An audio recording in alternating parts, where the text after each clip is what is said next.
Alright, I had a devil of a time finding out where the high side AC port is on my Volvo C30.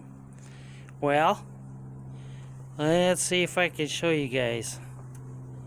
Get the sunshine in the right spot. Not quite. Okay. Well,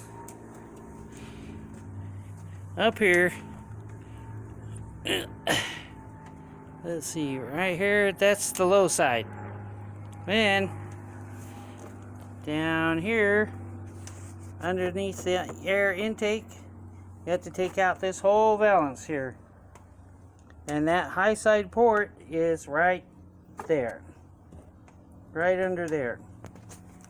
So if you're ever wondering, let's see, right, there's the air scoop. High side port is right under there. So you got two 8mm bolts and some hold tabs, and you got to take the snorkel out.